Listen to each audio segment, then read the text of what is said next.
I'm scheduled to testify in a sexual harassment case up in the Dallas Federal Court building this afternoon. If we can wrap things up here pretty quick, I'd sure enough be obliged. I've kind of taken an interest in that case, if you know what I mean." The exaggerated southern accent provoked a faint flush to creep up Estrada's neck. Estrada's lips tightened, and a nervous tic started on the left side of his neck. He knew the case Gilchrist was referring to. A man in a chair set in the corner of the room shifted in his seat. He didn't say a word, but Estrada reacted to the slight movement. "Yes, I'm sure we can get you out of here in plenty of time, Mr. Gilchrist," he remarked, shuffling through a mass of documents in his briefcase. "Mr. Gilchrist, let's, get to the bottom line here, okay? My clients would like to offer you." Ryan made a chopping gesture with his right hand. He let his irritation show. "Come off it. Look, this bank is being whipsawed," Ryan said impatiently, "between the United States Attorney for this district and Texas Attorney General on the issue of sexual harassment on the part of senior officials in this lending institution, Mr. Estrada. It's grown to epidemic proportions in the last 3 years, and now it's all coming home to roost. On top of that, you've got federal agents crawling all over your offices, trying to find $1 zillion one of those same senior officials sent to secret banks overseas. You didn't have your investment divisions and personal wealth divisions sufficiently separated like normal banks do, and, as a result, you've got auditors coming out of your ears. On top of all that, I come along and I want a chunk of your butt because I can trace, with great specificity, sir, the failure of my marriage to your senior officer's failure to supervise her and one of your vice presidents." Ryan leaned back in his seat and looked coldly at Mr. Estrada's pale features. "I can read, Mr. Estrada," Ryan told him, "and darn nearly everything I mentioned is in the newspaper. The part that isn't is on the public record in the documents filed in the harassment case or my own suit. Why are you so surprised I have a good handle on all this? Is there anything I missed, Mr. Estrada?" "I think you've summarized some of the issues quite well, Mr. Gilchrist." The man sitting in the corner groaned and sat up straighter in his straight-back chair. His face had been partially hidden in a shadow. It was now visible. The man stood and came to stand beside the table. "I'm Parker Winston," he said by way of introduction. He didn't offer his hand. "I'm from Chicago," he said. He didn't explain the implications of that statement. Ryan knew the corporate headquarters were in Chicago. Ryan looked at attorney from the big office with interest. "Estrada," Winston said coldly, "you just told our friends Mr. Gilchrist and Mr. London we have so many problems we don't know where to start fixing them." Estrada's face took on a stricken look. "Get out," Winston ordered harshly. For a long moment, the attorney and his assistant didn't move. Then Estrada and the man with him. Estrada hadn't introduced the man. Hurriedly gathered their papers and left the room. Winston looked at Ryan for a long moment without speaking. He was a man used to power. He expected Ryan to look away after a short time. When Ryan did not, he began to speak in a precise, measured tone. "In 10 minutes you can walk out of here a rich man," Winston told Ryan. "You get rid of your lawyer. Make it just between us two and we can do this in a lot less time than it takes to say," he offered. Ryan looked in the man's eyes for a long moment. "Mr. London?" Ryan said without looking at his attorney. "I wonder if you'd mind excusing us for just a moment?" London nodded, stood, and walked to the door. He left his briefcase behind. He intended coming back. The door closed with a solid thump. Winston sat in the unused chair at the head of the conference table. He was relaxed, confident. "What will it take, Mr. Gilchrist?" he asked suddenly. "I want you and your suit to go away, and we'll pay you well to make that happen. That idiot Estrada thinks you're a damned cowboy, but you're smart enough to know this bank can't handle much more bad publicity. You have us by the short hairs, and we know it. How much?" Ryan gazed at the man for a long moment. Judging by Estrada's reaction to the man's peremptory order, this man was an extraordinarily powerful man in the bank's head office. He wanted this case to go away, as he put it, and he wanted it bad. "I don't believe in being too greedy," Ryan said, "but I want this to hurt bad enough that your fine institution learns a real good lesson," he mused. Winston's lips thinned another micromillimeter. "My price is $4 million, Ryan said quietly. "One lump sum, tax-free. That is, you pay the tax on it by giving me enough over that to leave me $4 million when it's all over," he told the banker. "Unless, by some miracle Congress revises the Small Business Job Protection Act of 1996 so AITA cases are not taxable again," he added. "Have they done that today, and I haven't heard about it?" Winston's eyes narrowed. The man hadn't stumbled over the lengthy name of the applicable act, and the acronym for intentional infliction of emotional distress had rolled easily off his tongue. This minor contractor knew an awful lot. when you got down to it. He reaffirmed his judgment this country bumpkin needed to be out of the bank's business. Now, done, Winston said. Ryan shook his head and held up his right hand. His pinky finger was folded into his palm. Don't be so quick to agree, Parker, old bean. You might not like the whole package. That was just the first condition, and that one is in addition to paying my lawyer's fees, by the way. Any objections so far? Mr. Winston waited a moment, staring Ryan in the eyes and trying to read the mind behind them. He shook his head. Okay, second, the bank settles out of court with all 11 of the men and women who've alleged sexual harassment in the case up in Dallas without making them go through a trial, Ryan said. Out of the goodness of your heart, their compensation for their suffering will be $500,000, one lump payment, and tax-free in the same fashion mine is, and you'll pay their attorney's fees too. The ring finger on Ryan's right hand was wiggling slowly in the air to show Winston the condition was still unfinished. In addition, if they've quit or been terminated, you'll offer them their jobs back and restore them to their previous positions if they want them with suitable promotions they would have otherwise have been eligible for. They're entitled to back pay for the entire period backdated to the date of termination. Those who stayed with the company are due all the back wages up to the present date for the difference in what they did earn and what they would have earned with promotions they weren't considered for because of the harassment recriminations. You'll expunge any and all poor performance reports if they were given during the period or immediately after the alleged time of harassment. If the bank gave any poor recommendations to any of the 11 who quit, those recommendations will be rescinded and new ones issued with apologies for the misunderstanding to the businesses where they now work. Ryan let his ring finger fold itself into his palm. Third, you will pay Mrs. Sharon Michaels an amount equal to 10 years of his salary, plus any other compensation he would, or most likely would have earned, had he remained in the position he held before he was indicted for fraud and money laundering. It will be, as with the rest of us, a one-time payment and tax-free, like we've already discussed. Fourth, Mr. Winston, I and everyone concerned will get a written apology from the CEO of this bank for the pain inflicted on us because you people can't keep your house in order. Fifth, in return, Mr. Winston, we will agree to not pursue any future litigation in connection with the incidents alleged in the documents already submitted to the court, and we will agree to sign non-disclosure agreements and not go public with any part of the settlement, including the apology. All 5 of Ryan's digits were doubled into his palm. Let his fingers and thumb tighten into a clenched fist he held motionless for a long moment.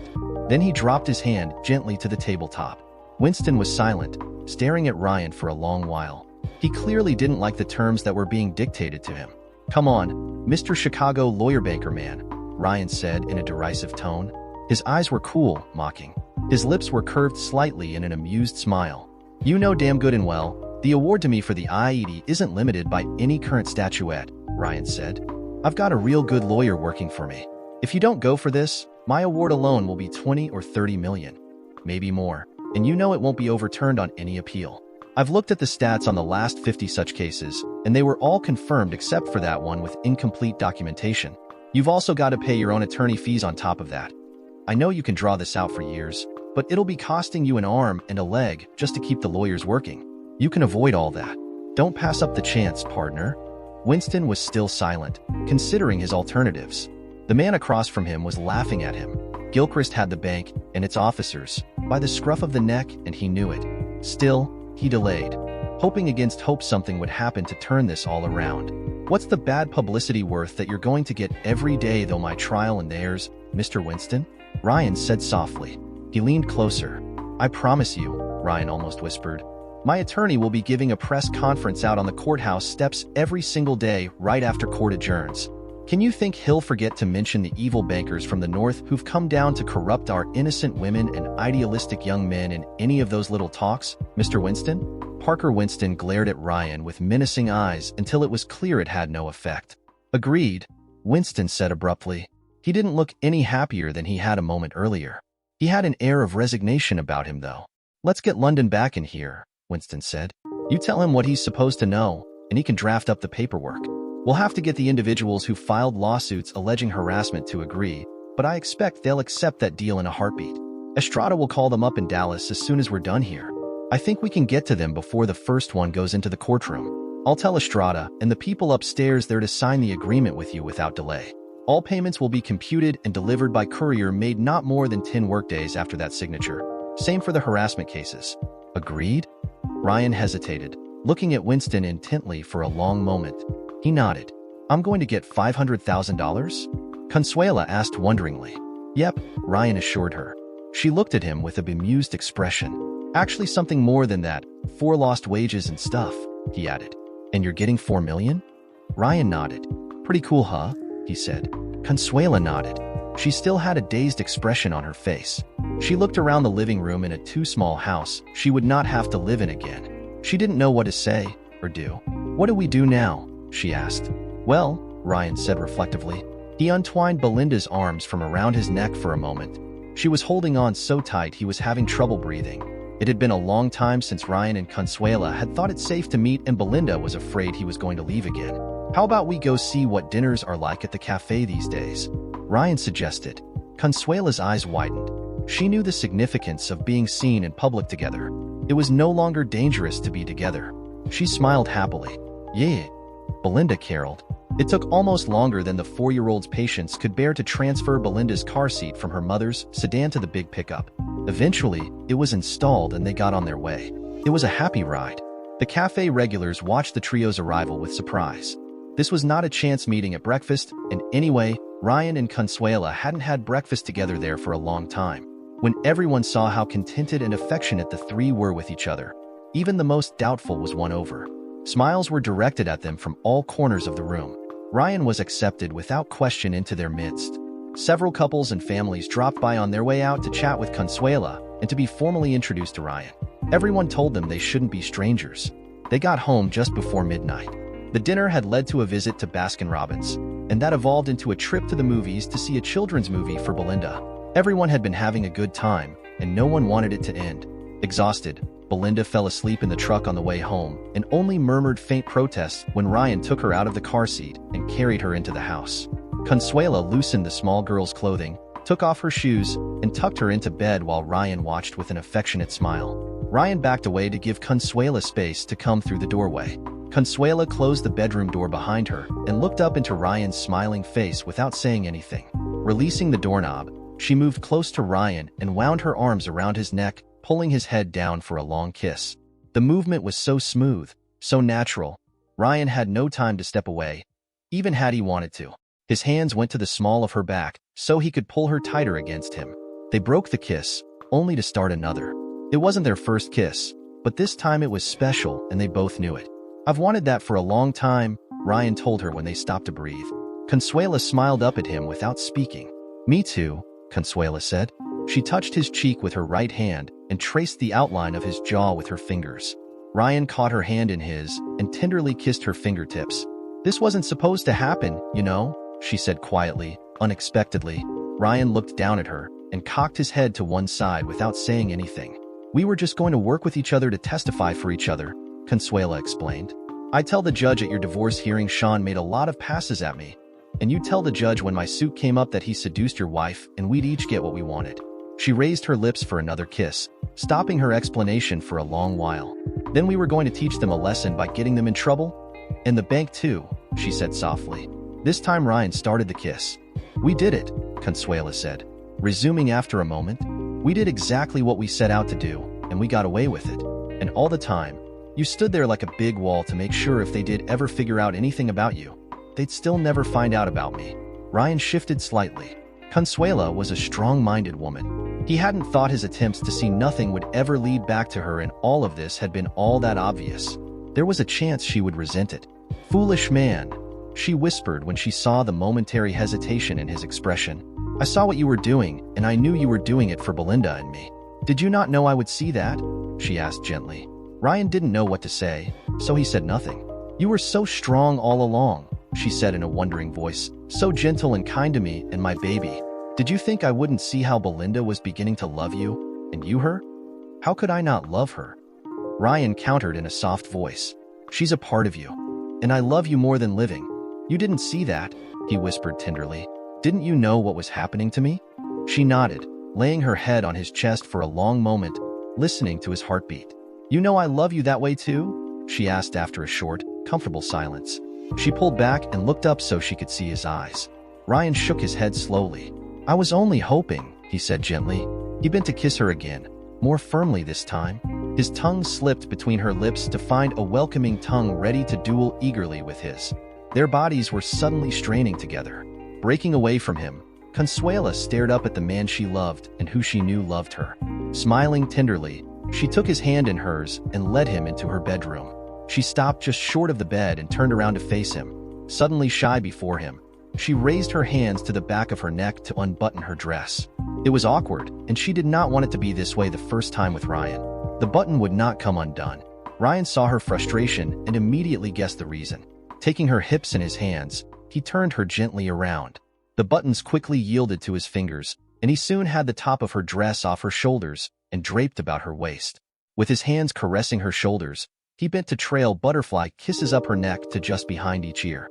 Her deep sigh and quickened breath told him he was doing the right thing. It did not take long for them to start making love. They took their time, and for them it was wonderful. It was a long while before their hearts slowed and their lungs finally filled with enough air. "So?" Ryan asked lazily. "Think you'll want to keep me around? You reckon there's a chance we could be compatible?" Consuela patted his arm and turned to face him. Their breath mingled. Their passion gone for the moment, they kissed gently. "Yes," Consuela purred. "You just try and get away from me." Ryan chuckled quietly. They were quiet for a time. "Ah," she murmured. In a minute, when you're ready. Can I be on top?" She giggled in the dimness. "I'm ready," Ryan whispered enthusiastically. "Anytime you are." There was no more talk for a long while. The trials for Shawn Michaels and Carrie Gilchrist were relatively short. There wasn't much evidence for the United States Attorney to present, but it was all extremely compelling, very damning. The first witnesses were banking experts called to testify on the process of setting up accounts in overseas banks and how it was usually done to hide income otherwise taxable in the United States or send fraudulently obtained funds out of U.S. jurisdiction. A severely dressed woman from the State Department testified none of the accounts to which the funds were funneled had a dime in them any longer. The governments in the various Caribbean countries had cooperated to the extent of confirming that, though they would not go further. It was typical of those countries, she said. Special Agent Williams got on the stand to explain he and his partner had noticed a bank-owned laptop computer in defendant Michael's possession when they took him into custody. They'd taken possession of it and labeled it as evidence. Yes, that was the evidence label, and that was his signature on it. A computer and software expert testified there was a variety of programs loaded on the laptop, and one of them was a proprietary program used by the bank to connect to the bank server from remote locations. He explained how it worked and showed the jury a few shots of some of the initial screens, including the one where the user entered their login name and password. A representative from the phone company presented the telephone records for the phone registered to Ryan and Carrie Gilchrist and pointed out specific periods when the phone line had been in use for periods ranging from 21 to 23 minutes. The prosecutor wrote the times and dates on a big whiteboard brought into the courtroom for that purpose. No, he told the jury, there was no evidence the Gilchrists had ever had a wireless network set up. A representative from the cable company told everyone the modem given to the Gilchrists was only connected to the big Dell computer in the home office. There were no connections set up for modem use on any of the other cable outlets in the house. Besides, their records showed there had been no traffic over that modem except for network-initiated pulses during the times on the whiteboard. Then, the information technology manager for the bank testified that Mr. Michael's login name and password had been used to access a number of high-dollar accounts he was responsible for managing. Wire transfers, some of them set up programmatically to continue after the laptop's operator had signed off, had been started during specific time frames. Yes, those exact times were the ones annotated on the whiteboard. The funds from the looted accounts had been forwarded to IP addresses identified as belonging to offshore banks. The defense objected, saying the IT manager could not know that for a fact. Such things were outside his field of expertise. The IT manager was annoyed and said he could look up an IP with the best of them, and what he just testified to was God's own truth. The judge allowed the testimony. In any event, the next witness, a specialist dispatched from the Treasury Department, reiterated the same information. He said he spent half his time creating lists of bank IPs of interest, and the identified addresses most certainly did correspond to the offshore banks in question.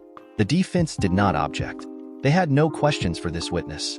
When the prosecution finished with their presentation, the defense had little room left in which to maneuver. They tried to make the point no one had seen Shawn Michaels actually enter the transfer information into the system. They said it could as easily have been Carrie Gilchrist who did it, or maybe someone else. The Gilchrist home didn't have a security system. Anyone could have been in the house. Who knew? In the process, the defense conceded Shawn and Carrie had been involved in a lengthy affair. It was unavoidable. Sean and Carrie had given videotaped statements early on, and both had readily admitted it. There was no point in denying it. The TV show had been played numerous times by now. Excerpts had been shown several times on local commercial TV. The network had privately told the prosecutor when a copy was delivered to him that it was one of the most watched episodes every time they replayed it. The defense took every opportunity to slip in questions about whether anyone actually thought people going somewhere to have sex would actually take breaks to work on a computer. Mr. Michaels and Mrs. Gilchrist could have conducted the fraudulent transfers from the office, counsel for the defense said. They didn't need to sneak off to the Gilchrist home for that. What kind of sense did that make? The prosecution didn't bother to answer the defense's question about why the adulterers had gone to the Gilchrist home to commit their fraud. There was no need. The facts were what they were. The circumstantial evidence had mounted too high for the defense to answer. It was overwhelming. That none of the funds could be shown to have been forwarded to an account either party was known to have personally established made no difference. Nor was it pertinent that there was no evidence to show the two had actually spent any of the gains from the theft. The assumption was they hadn't had time. In their rebuttal case, the prosecution brought an FBI criminalist in from Quantico, Virginia, to testify they had found no fingerprints anywhere in the house which couldn't be accounted for. None of the doors or windows had been forced open, and there were no footprints below the windows or around the doors to indicate anyone had loitered there, waiting an opportunity to break in. There was absolutely no forensic evidence of any kind, he said, that even might support the defense claims there had been someone else, other than the home's occupants, known visitors, and Mr. Michaels, around the house at any time. In the end, Michaels was found guilty on all counts. He broke down at the defense table and cried piteously. He was a broken man when the Behar County Sheriff's deputies took custody of him from the bailiffs and marched him off to the jail to await sentencing. Carrie had been smart in her initial interview with investigators and absolutely denied knowing Michael's login and password. Though Michael's lawyer did everything she could to show Carrie actually did have both, several people at the bank were sure they'd seen her enter Michael's information into the system on occasion. The attorney was never able to shake Carrie's denial. It probably saved Carrie from a charge of conspiracy in Michael's fraudulent scheme. Carrie's only real problem was that she got caught in a lie by one of the investigators interviewing her a month after the inquiry had begun. It had been a silly thing to do. Her lie was about a trivial matter, and the charge about the false affidavit had been put on the list of other charges at the last moment just to be complete. The jury was pretty sure Carrie had been in on the fraud, but there just wasn't any evidence to show that Carrie even knew it was going on, though they tried hard to find some in the prosecution's case. The false statement was firmly established, and they found her guilty on that one count. There was no deliberation on that charge beyond a call by the foreman for a vote on her guilt. In the sentencing hearing for Michaels, the only mercy the jury offered was a recommendation to the judge that the sentences all run concurrently. The judge agreed and sentenced the man to 20 years with the location of his incarceration to be determined by the prison system. Carrie got 1 year. As Michaels walked disconsolately from the defense table toward the side door leading to the holding cell, he came close enough to Ryan for easy conversation. At that moment, one of the bailiffs was preoccupied looking over his shoulder at one of the reporters who had thrust a microphone in his direction. The bailiff's step slowed, and he fell behind. For one short moment, Michaels had only one man escorting him, and he was on the opposite side. Ryan leaned over the railing. "That's what you get for screwing another man's wife," he said softly. Only the convicted felon heard. Michaels took 2 more steps before the words penetrated. He stopped, making the chains on his feet jangle musically. Not believing what he'd heard, he turned around to stare at Ryan. His eyes widened and grew wild. Alarmed by the rattling chains, the bailiff lagging behind made a belated attempt to catch up. It was too late. Michaels lunged at Ryan. Brought up short when the bailiff still with him yanked him back, Michaels began screaming imprecations no one could understand. He was dragging the much bigger bailiff across the hardwood floor.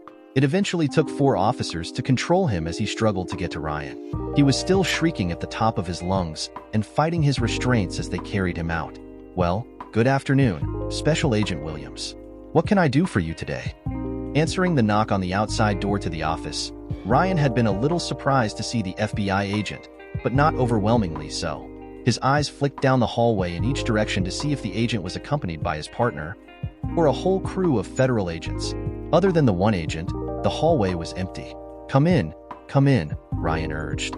"You mind if I lock the door again?" It was well past normal business hours, and Ryan had secured the door when his secretary left. He didn't like open doors when there was no one in the outer office.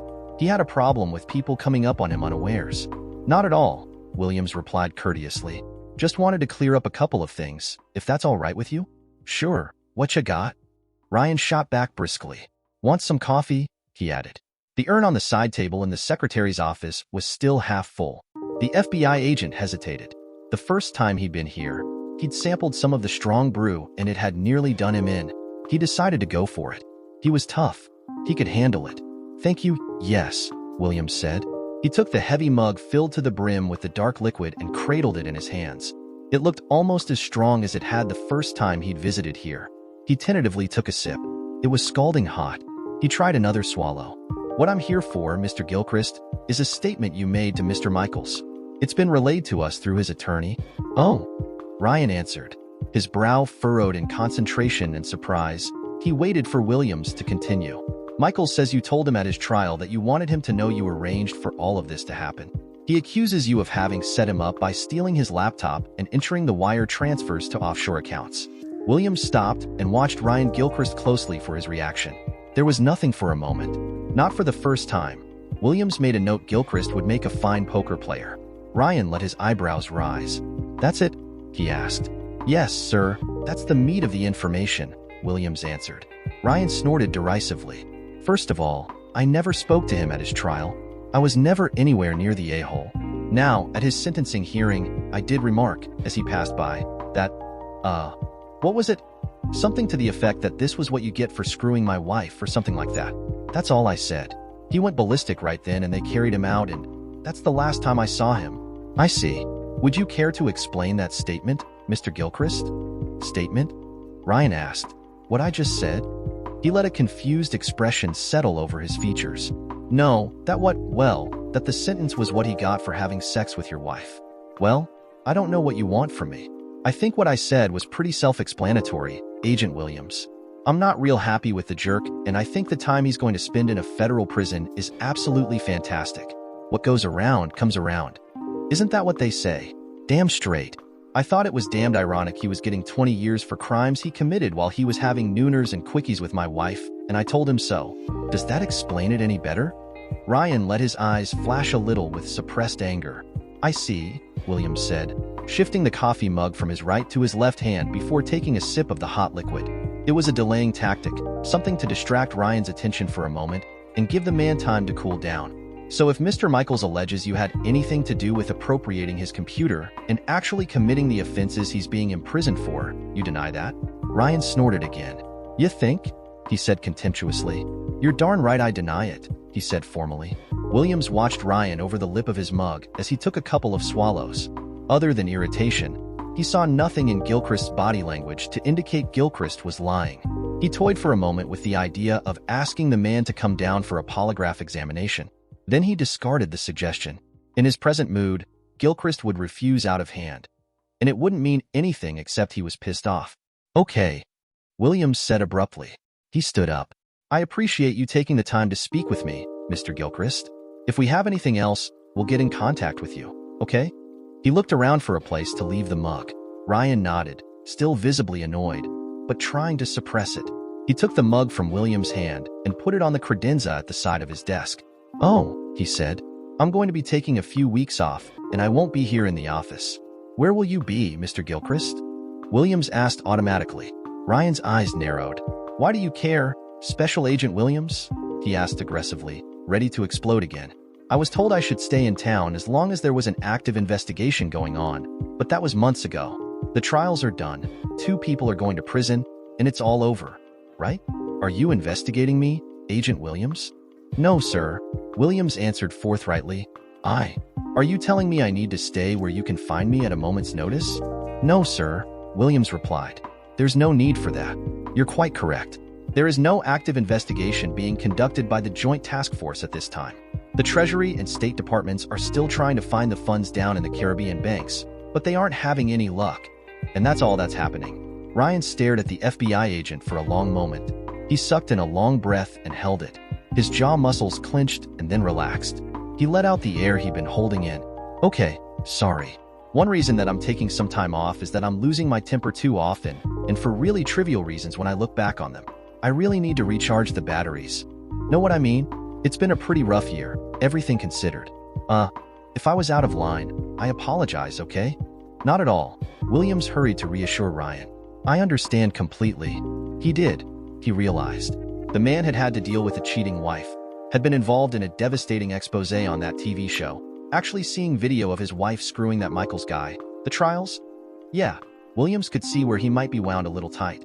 Actually, you can always get hold of me, Ryan told the agent, unbending slightly. I won't have my cell phone turned on all the time, but I'll check it regularly. You have the number, right? I don't know where I'll be, probably just driving up to my hunting cabin up by Marble Falls, but I may take off. Oh heck, I don't know. I might even take a driving trip out to the Grand Canyon or something. I just want to get away, you know? I understand completely, Agent Williams said sympathetically. After a couple more minutes of casual chat, Ryan let the FBI agent out and locked the door behind him. It wasn't until Williams was fitting the key into the ignition that he became troubled. Shit, he said vehemently. He looked up the side of the building to the windows he knew opened into Gilchrist's office. Had Gilchrist just maneuvered him into revealing the status of the investigation into the lost funds? He couldn't decide, but Gilchrist had definitely gotten Williams to feel sorry for him and completely deflected Williams' inquiries into a safe zone. He started the engine. He shook his head, still looking up at the windows. Was Gilchrist that smart? That good at manipulating people? A germ of doubt was planted in his mind. There was no basis for it beyond an unsupported. He admitted it, an unsupportable suspicion.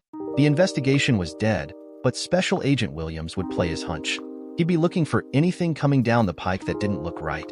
He put the transmission in gear and drove out of the parking lot and into the late evening traffic. Ryan leaned against the wall near the door for a long while after the FBI agent left. It took some time before his racing heart calmed enough for his pulse to quit pounding in his ears. He'd been concerned he might be giving something away to Williams, so he'd let the anger swell up and take control. The anger had been real, but it had been at himself for being afraid, not the agent or the circumstances. It seemed to have worked. After a while, he was composed enough to return to his desk and finish the last stack of papers he needed to sign. His secretary would be in tomorrow for half a day, and was specifically expecting them to be finished. It was the last thing he was going to do before leaving for the few weeks he'd told the agent about. In a way, he was glad the FBI agent had come by. It had given Ryan a glimpse into their operation and thinking. It was clear the agent hadn't had anything substantial to go on. If Williams had anything at all, he'd have brought the long-awaited search warrant with him. He hadn't. That was a good sign. With all their resources, law enforcement hadn't been able to collect enough probable cause to get a judge to sign off on even a preliminary search. In fact, the only search warrant ever served on him in all of this had been for his home, and that had been expected. After all, that had been where the crimes had been committed. The house had been turned back to him months ago. On top of that, Consuela hadn't been contacted by anyone connected with the investigation. There was no sign the authorities knew she existed. He thought they might be able to start relaxing a little more. Not much, just a little. He looked forward to seeing Consuela and Belinda more often. Quiet honey, Consuela told her daughter. Mama needs to talk to Ryan right now. Ryan will look at your drawing in just a minute. Belinda wasn't happy with that. She wanted to show Ryan a picture she'd drawn of her mommy and Ryan. To her mind, it needed to be seen immediately. She flounced through the doorway into the kitchen. Climbing back up on her chair, she began embellishing the drawing by coloring in the clothing of the figures she'd drawn. In moments, she'd forgotten her mother had preempted the drawing's presentation. So, you don't think he had anything to go on? Consuela asked Ryan. Nah, he wasn't even really fishing, Ryan answered. He was relaxed and unconcerned. If they thought they really had anything, they'd have come to the office with search warrants for my office, home, pickup truck, every job site I've got working, and probably the hunting lease up at Marble Falls too. He doesn't have a thing to go on, and I don't see how he could ever show enough probable cause to get search warrants for any of those places. He even admitted the investigation is closed as far as San Antonio is concerned. There's still some work going on overseas, he said, but I gathered there wasn't a chance in hell it was going to go anywhere. All he really asked was what I'd meant by what I'd said to Michaels at the trial. I told him, and that was the end of it. Okay, that's good, Consuela whispered in a preoccupied tone. Then she brightened. She'd grown wary over the last few months. More often than not, she regretted her initial enthusiasm to cut that cabron down to size. The plan had worked, but she'd still been worried most of the time there would be a peremptory knock on her door one day. Today, the possibility of that happening seemed very remote. She relaxed and tilted her face up for a kiss from her man. But, Mommy, Belinda pleaded with Consuela. Everybody else's will be there. The little girl, Her 5th birthday was only 2 months ago, was almost in tears when Ryan walked in the kitchen door. It was his 5th day here. He'd given up even the pretense of staying at the hunting lease. He'd been next door talking to the old woman who lived there. She used a walker almost constantly and had taken a break trying to get up the steps to her porch. She'd nearly fallen and Ryan had left Consuela's front door on the run to help the woman. Oh, he said, concerned at the obvious unhappiness in the room. What's wrong? Oh, it's her kindergarten class, Consuela said, giving him a troubled glance. They're having a dad and daughter event tomorrow morning, and she, well, she doesn't understand. Ryan nodded. He did know. Now he was as dejected as the other two. He knew Consuela had divorced Belinda's father more than 4 years ago, just after the toddler was born. In fact, she'd immediately moved back to her hometown with her baby. There were half a dozen attempts by the father to see the child early on, but there'd been no calls or letters, much less visits, in the past 3.5 years. Ryan looked away, pretending an interest in a dog barking outside. There was a thing he'd been planning to do. He took a breath, held it, and let it out slowly. There really was no point in prolonging it. Belinda was so unhappy.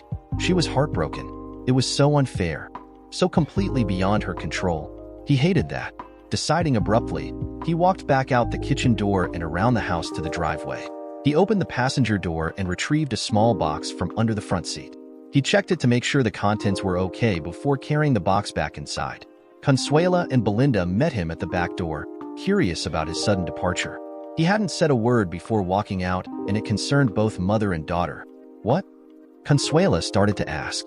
Ryan smiled enigmatically and took her hand to pull her gently into the living room. He sat on the couch and patted the sofa cushion beside him.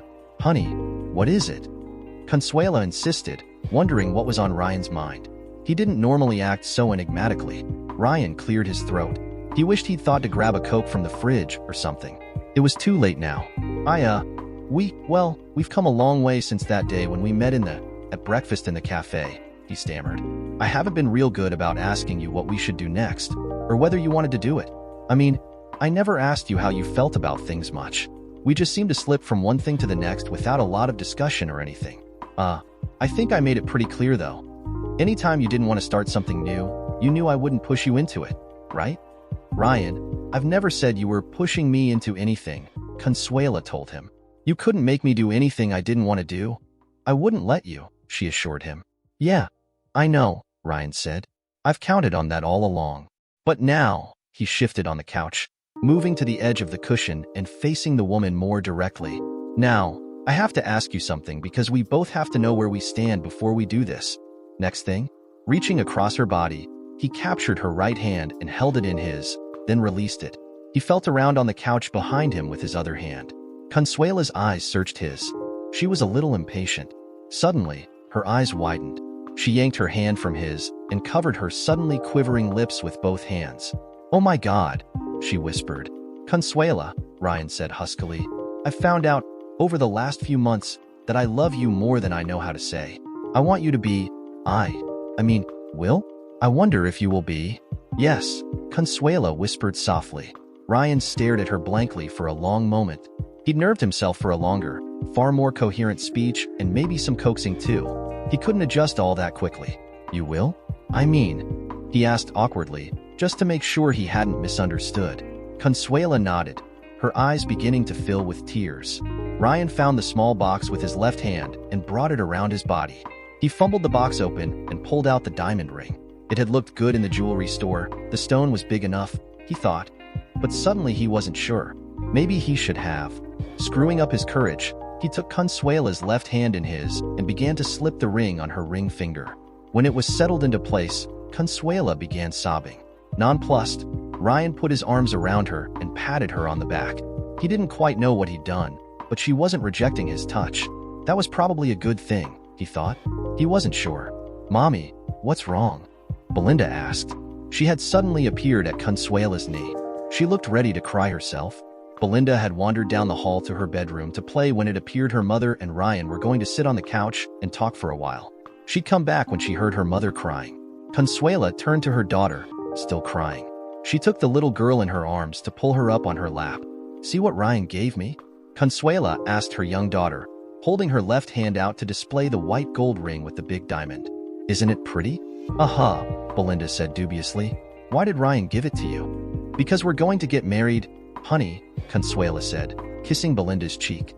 Isn't that great? Belinda thought about it for a moment. I guess. What does married mean? Consuela laughed and hugged her daughter tighter. It means you and me and Ryan are going to live together from now on. Is that okay? Belinda understood that. She began to smile. Ryan won't ever have to go home at night again, she asked happily. Ryan and Consuela had settled on a routine in which Ryan spent the night with her, but got up in the pre-dawn darkness each morning, took a quiet shower, changed clothes from the cache he kept in Consuela's closet, and laid down on the sofa in the living room. When Belinda awoke, it was as if Ryan had just arrived and was waiting for her and her mother to wake up. Consuela shook her head at Belinda's question. Never again, she promised. Our home is going to be his home too. Okay, Belinda said brightly. She thought for a moment, her eyes on her mother's face. But why were you crying, Mommy? She asked again. 'Cause I'm so happy, Consuela said, smiling down at the child. Belinda considered the answer for a long moment. Well, I won't ever cry when I'm happy, she decided almost crossly. I laugh when I'm happy, she added. She started to get down from her mother's lap. Ryan stopped her. Belinda? Ryan said gently. The 5-year-old looked around at him. There's something else? What? She asked. Well, if I marry your mother, then that means I'm going to be? He let the words tail off and looked at Consuela over the little girl's head. His eyebrows arched with an unspoken inquiry. Consuela nodded, her eyes brimming with tears once more. What? Belinda demanded. 5-year-olds are impatient. Ryan took a deep breath. Well, that means I'm going to be your daddy, he said slowly. If that's all right with you, he added. Belinda looked at him with a serious expression on her little face. Her eyes looked enormous. She looked up, leaning back to look at her mother for confirmation. Really? She said, coming back to Ryan. You'll be my daddy? She said it so sweetly. Ryan could only nod. Abruptly, he was too choked up to speak. He cleared his throat. If you want me to be, he replied at length. The child had no problem deciding. I do, little Belinda said. She held out her arms and leaned toward him. Ryan took his stepdaughter into his arms for the first time. He kissed the top of her head and she looked up smiling. Impulsively, she wiggled around until she was on her knees and able to throw her arms around his neck and hug him tightly. Ryan lost his ability to speak again. The lump in his throat didn't go away for a long while. When Consuela was tucking Belinda into bed, she reminded the little girl that now she had a daddy to take her to Father-Daughter Day the next morning. Belinda's eyes got huge. She'd forgotten. It took her nearly an hour to calm down enough to sleep. When Belinda woke the next morning, she immediately made her way into her mother's bedroom. Consuela and Ryan had decided to discontinue their usual routine and Ryan had spent the whole night with his new fiancée. It didn't faze Belinda in the least. Tommy and Maria and Lisa, she said, they were friends of hers at kindergarten, had all told her that their mommies and daddies always slept in the same bed. Ryan was tempted to ask how the subject came up, but Consuela's elbow in his ribs dissuaded him. In retrospect, he was glad he hadn't been able to get the question out. It was probably best not to know. Belinda could hardly contain her excitement long enough to eat breakfast. She played with the bowl of Fruit Loops long enough to convince her mother she wasn't going to eat anything more. She managed to drink all of her milk, but that was the extent of Belinda's patience. She danced down the sidewalk to Ryan's pickup. At the school, she refused to release Ryan's hand for even an instant. She marched the two of them around the room, introducing all the young children and her teachers to him. This is my new daddy, she proudly told everyone. I don't know how to start, Ryan. I guess. Just thanks for coming? Carrie said hesitantly. She was sitting at the small picnic table in the shade of the big pecan tree. The visitor area for the prison camp was a pleasant, well-maintained grassy area between headquarters building and one of the dormitories where the inmates were housed. The only condition your attorney insisted on finally was that I was to deliver your copy of the decree to you personally, Ryan replied in an even tone. He was trying hard not to interject any acrimony into what he was sure would be the last time he would see his ex-wife. The provision for him to deliver the documents to Carrie had, in fact, been the only thing she'd asked for. She hadn't attempted to get in touch with him after the night she and Shawn Michaels had been ambushed at the nightclub. Even when she'd been indicted, she'd never tried to contact him. That had been Ryan's wish, though he'd been a little surprised she hadn't at least tried. And now I find out I can't actually do what you wanted me to do, Ryan remarked. The visitor regulations won't allow me to bring in any paperwork or, well, anything but about what I've got on, he explained. Yes, I learned about that after I got here, Carrie replied. And they already told me you got special permission to just drop it off with the staff instead of mailing it like the rules say. I appreciate that. I really do. Ryan shrugged uncomfortably. What Carrie appreciated was of no concern to him anymore. Her betrayal had pushed him away from her, and he no longer cared. He glanced around the visitors area. Bryan Women's Federal Prison Camp was a minimum security prison. There weren't any of the watchtowers, tall fences, and barbed wire he'd thought he would see. The only thing separating the facility from the surrounding community was a standard chain-link fence no different from those found dividing one backyard from another in a suburban neighborhood. The outside walls of all the buildings were a beige stucco with red tile roofs, typical of Southwest architecture. The grass was lush and green, the trees tall with spreading boughs that provided abundant shade beneath them. The grounds were well kept. He couldn't see a scrap of paper or debris of any kind. The place looked pleasant and low-key. Ryan wondered what it was like from the inside. So, what do we do now? Carrie asked softly.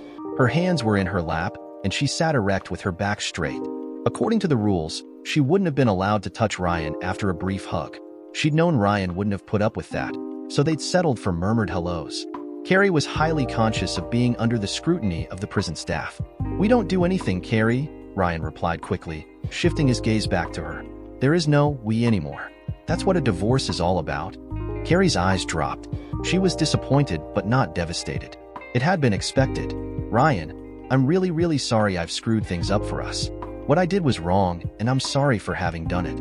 I didn't mean to hurt you. Please believe me, I never meant to hurt you." Ryan shrugged. He adjusted his sunglasses.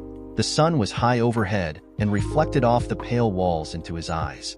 "I'm a little confused, Carrie," Ron replied, "since you want to talk about it. Exactly how did you think screwing your boss would not hurt me?" Carrie winced. She bit her lips for a moment. "You weren't ever supposed to find out, Ryan. I know that sounds stupid now, but I thought if you didn't know about it, then it was like..." She broke off, trying to find the words to express what she was feeling. He swiveled his body around on the bench and tucked his knees under the table. For the first time, he faced his ex-wife head-on. He didn't know her. In her neatly pressed, issue khaki pants and green shirt, she was alien to him. He didn't know if he'd ever seen her in a shirt with all the buttons done up before. Her face was thinner than he remembered. The faint freckles across her nose seemed darker somehow. Her green eyes seemed too big for her face now. Her blonde hair, cropped even shorter than she'd worn it on the outside, was limp and lifeless. He'd noticed her 5-foot, 3-inch frame seemed slightly stooped, as if she carried an enormous load. She was a stranger who had wronged him. "What you did was still wrong, Carrie," he said brusquely, "whether I knew or not." Ryan stopped and shut his eyes. He tried to control his breathing. This wasn't getting anyone anywhere. "Sorry, I don't know why I bother," he said after a bit. "I get pissed when I hear people say what someone doesn't know won't hurt them. It does hurt. It's just that someone hasn't realized it yet." "I know," Carrie said delicately. "I didn't know it then, but I do now." Ryan shrugged. "Too little, too late, Carrie," he said. There was no sympathy in his voice. Carrie winced. "Yes, you're right," she said unhappily. "I can't change what I did, Ryan. But I'm being punished big time now. I guarantee you, it won't happen again." Ryan shook his head. "Huh, you're being punished for lying to a federal investigator, not for wrecking our marriage, and Sharon Michaels' marriage. Don't even go there." Ryan shifted his body around and prepared to get to his feet. "And if you're talking about our divorce, that's just an administrative detail. That's all there is to it. It's not punishment. You killed our marriage. I just got a judge to confirm it with his signature on a piece of paper, that's all." His face held compassion at all. Carrie looked at him unhappily. Unshed tears glistened in her eyes. "I know, Ryan, I know. I've really screwed things up and there's nothing I can do to fix it," she said in a low voice. She was trying to keep from crying. Ryan's shoulders lifted and fell in a long shrug. "Life's about choices, Carrie. You made a bunch of bad ones, and now you have to live with them," he said. He made sure his tone wasn't accusatory. "There was no point. There's no chance we, after I get out, could?" Carrie blurted. Ryan shook his head decisively. He took off his sunglasses for the first time. He put them carefully down on the tabletop. "I don't really want to be cold and mean-spirited, I guess are the words to use," he said slowly. "There's nothing to be gained, and it would be a waste of time. Look, Carrie, I'll be getting married next week." Carrie was taken aback, shocked at the news. She hadn't expected this. It had never occurred to her Ryan would move on, and if it had, she wouldn't have thought it would be this soon. I don't know what to say, she choked out. I hope you'll be very happy, she finally said. The tears were threatening to cascade from the corner of her eyes and down her cheeks. I didn't mean it to come out like that, Ryan said in a half-apologetic tone. I thought I'd seen you a letter sometime in the future and, oh, hell, I don't know what I thought. After a long silence, Carrie got control of herself. It was something she couldn't have done before. The discipline here at the prison was having an effect on her only a short time into her sentence. I do hope you and, what's her name? She asked. If that's not too? Consuela, Ryan answered. Consuela Robertson.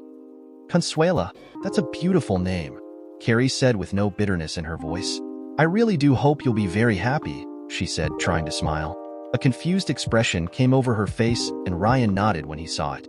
You know her, he said quietly. She used to work for the bank. She was one of that group of men and women who filed sexual harassment suits against him and the others. My lawyer dug up a lot of information on them. We, Consuela and I, met, and the rest is history, I guess. Ryan had half expected the subject of his impending marriage to come up in his meeting with Carrie. Any comments would naturally have included his fiancée's name. The well-crafted statement was not technically incorrect in any respect. Neither was it in the least accurate. Carrie looked at Ryan a long time without commenting. Well, I hope you'll both be very happy, she said finally. I'm sure she won't hurt you like I have, she added.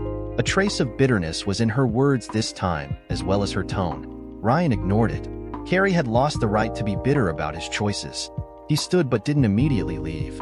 I won't be coming here again, he said. Consuela and I, well, you know. Carrie nodded her understanding. Well, goodbye, Carrie, he said. I hope when you get out of here, things turn out good for you. Thank you, Ryan. I appreciate that, Carrie replied. She stood also, but made sure to keep the picnic table between them. Ryan nodded and turned away. He took a step and halted. After a long moment, he turned back to face his ex-wife. Carrie, there's something I don't understand. You don't have to answer if you don't want to. But why? Why did you even take up with that jerk in the first place? Carrie had expected this to be one of the first questions Ryan asked. She thought she would be a little careful with her answer, but there was no longer any reason for that. Ryan had made it clear there was no future for their relationship as she'd hoped. Still, she hesitated for a short while. I didn't start out to cheat on you, she said frankly. I was happy. It looked like we were getting back to where we were before the first time. She glanced up at her ex-husband guiltily. So far this afternoon, they hadn't explored the fact that this was the second adulterous affair she'd engaged in. I concentrated on just us for the longest time, she said, plowing on. Then I got a nice promotion at the bank, and then I lucked into a couple of other things. More responsibility and the perks to go along with them. Well, Ryan, I liked being in charge of things, and I could see where I could go higher in the management there. She lifted her hands helplessly. Her face was twisted with distaste. It was so wrong, but I figured out Shawn Michaels was my ticket upstairs and I decided I'd let him, that I'd have sex with him. The money was getting better, almost as much as you were bringing home, you know? It wasn't like he was a very good person, Ryan. I never thought he was. I was never in love with him. In fact, he was a pretty rotten individual. I read somewhere that people always affair down. We have affairs with people who make ourselves look good by comparison. I guess that's true. It's what I did. Once involved with him, it was easy to get on an ego trip, Ryan, she said wearily. I started to believe the world I shared with just him was fine. I thought he and I knew who we were and exactly what we wanted out of life. I had this confidence I didn't have before. You see, it wasn't true, but that's how I felt. Carrie's face and tone showed a deep unhappiness. I can't justify it, Ryan. I was caught up in getting that next promotion and being happy with someone else giving me attention. I think I went a little crazy. I'm sorry, I really am. Ryan took a moment to digest what she'd said. He shook his head. And the things people have told me about the way you talked about me, about our life together, he asked carefully. He had to phrase it that way. There was no way he could even hint he'd heard her spiteful remarks on the tape recorder and the videos he'd made of her and Shawn early on. Carrie stared at him in surprise. She'd not anticipated this. She thought for a minute. Guilt, I guess, she said finally. I didn't feel good about what I was doing at first. I think I started picking fights with you and stuff so I could just keep going. After a while, it didn't. I didn't feel so guilty anymore if I could blame you, you know? I began to see everything different. Every time you were short with me or didn't agree with me, whether it was real or imagined, It gave me an excuse to see one more thing in a bad light. It got to be easy to make myself the victim. I started seeing you as holding me back, pressuring me to be something I couldn't be. I saw you still weren't trusting me from the first affair, and I began to resent it. I thought you were trying to control me. Then, in my mind, what I was doing wasn't so bad. I mean, if I made myself believe you were the bad guy, then how could I be at fault, right? It helped make my guilt a little less each time I did something I shouldn't. I needed that. I couldn't have kept on without it, and I had to keep on. It was like a compulsion or something. I don't know what else to say, Ryan. It was wrong, but I couldn't see it at the time. It was like being in a fog, and I couldn't find my way out. I didn't mean to put my husband second to another man, but I was delusional. I did it, and I'm so ashamed. Ryan gazed at her a moment longer. He shook his head. You rewrote most of our history together, he told her. From what I've been able to gather, some of our former friends have told me a lot of what you said was pretty damn vicious. He looked at her unhappily. And it was all because you were wanting to prostitute yourself to get ahead, huh? What? Carrie protested, shocked. I never. Sure you did. Ryan shot back angrily. A hooker has sex with other men for cash. You screwed Michaels? And whoever else. Because you wanted a bigger paycheck. There's no difference. You just did it with a better-dressed clientele. That's all. Ryan's voice was heavy with revulsion and suppressed anger. My wife the hooker, he said thickly. Good riddance. He turned and strode quickly across the yard to the nearest control point. He didn't look back. In the middle of the night, Carrie sat bolt upright in the darkness on her cot. You son of a witch, she screamed. In her sleep, her subconscious mind had made a connection she hadn't seen while awake. Carrie had realized almost immediately Ryan's fiancée once worked in Shawn Michaels' division when Ryan gave her Consuela's full name, but it hadn't seemed worthy of comment. It had taken her until now to remember Consuela had the knowledge to access the bank accounts and would have been able to do what everyone said Shawn had done. Now, while she slept, Carrie's unconsciousness connected that fact to what her lawyer had relayed to her weeks earlier. Shawn Michaels had claimed Ryan was somehow responsible for everything. His attorney had tried to get a new trial for Shawn based on the new evidence, but the motion had been summarily dismissed by the judge who heard it. Her shouts created a disturbance in the dorm. There was a restless stirring. A number of the women got up to use the restroom and a guard came to Carrie's room. Carrie was warned. She would be punished. Would she like being transferred to a higher security institution? It took her forever to get back to sleep. She wondered if her attorney would come up to Brian if Carrie called and asked for an immediate meeting. She was excited for the first time in a long while.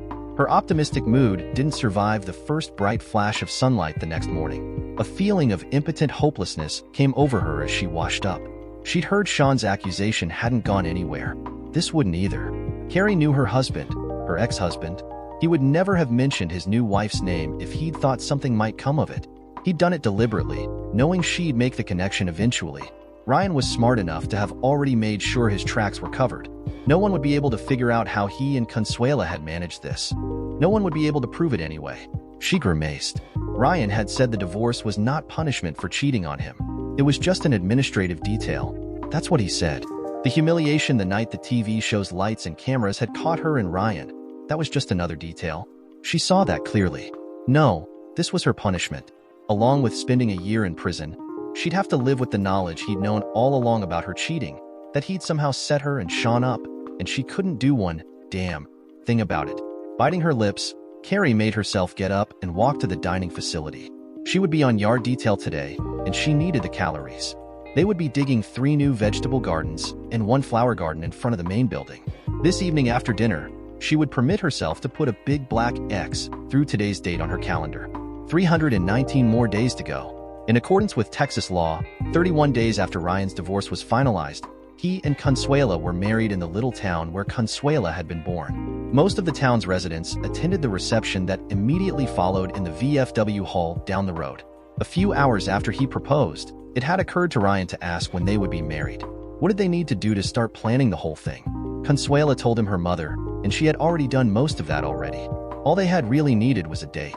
Smiling at the shock on his face, she assured Ryan she and her mother, and most of her other relatives, had known he was going to propose a long time ago. It had only been a matter of when. Stunned, Ryan had begun to glimpse what he was getting into.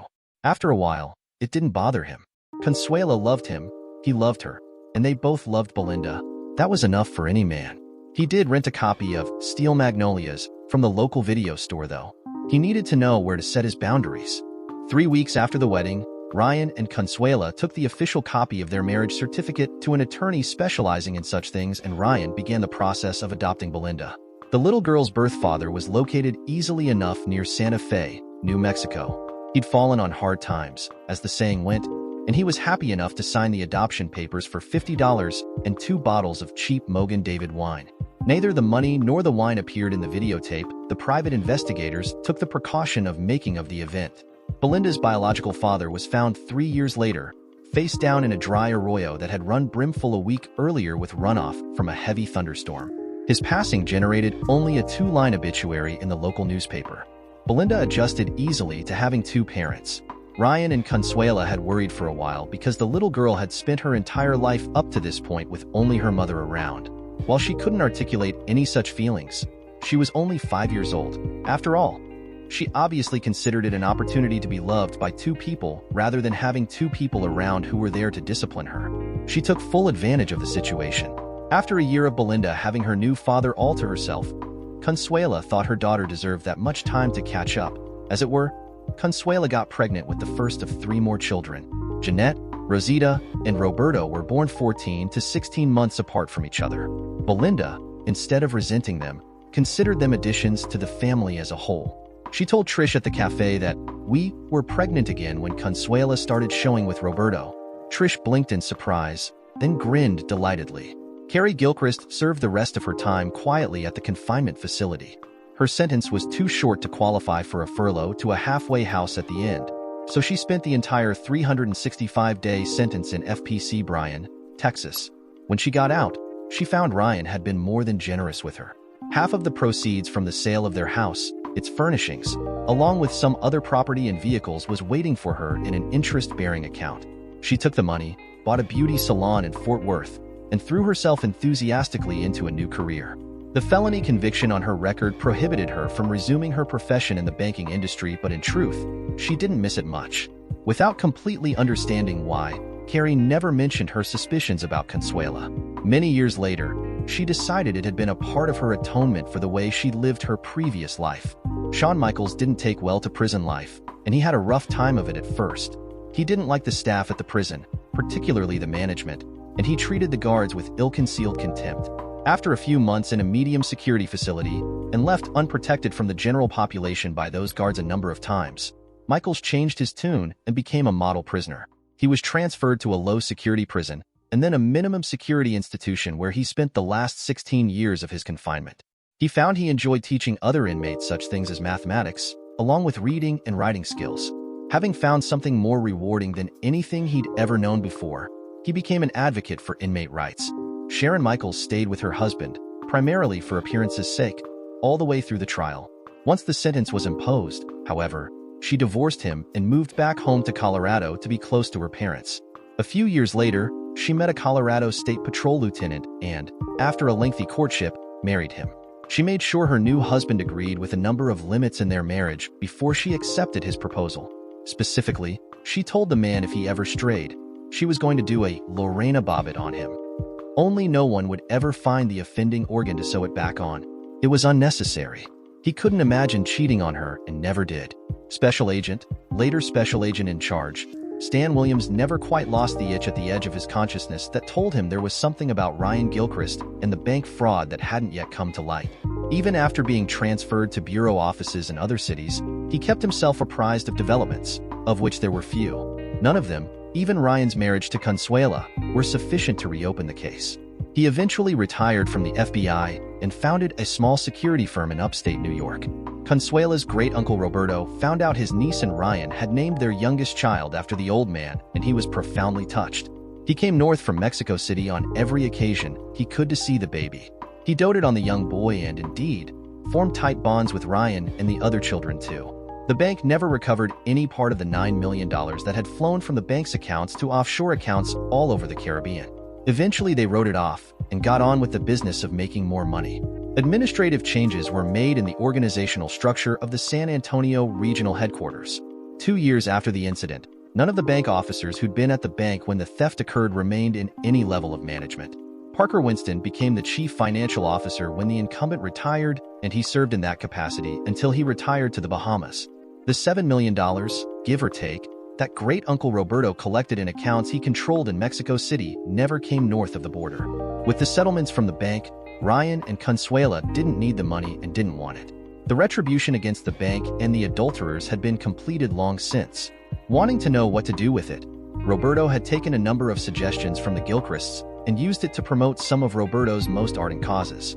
3 years after the case was closed in the United States, a tramp freighter crept close to the Venezuelan coast. Lighters unloaded a multi-million-dollar cargo of modern arms and gear to equip a small, but growing, guerrilla unit fighting the communist dictator's army. A few months later, the guerrillas took a provincial capital and began consolidating their gains. At last word, things looked very hopeful for them. The CIA and other intelligence agencies never discovered who funded the delivery of weapons.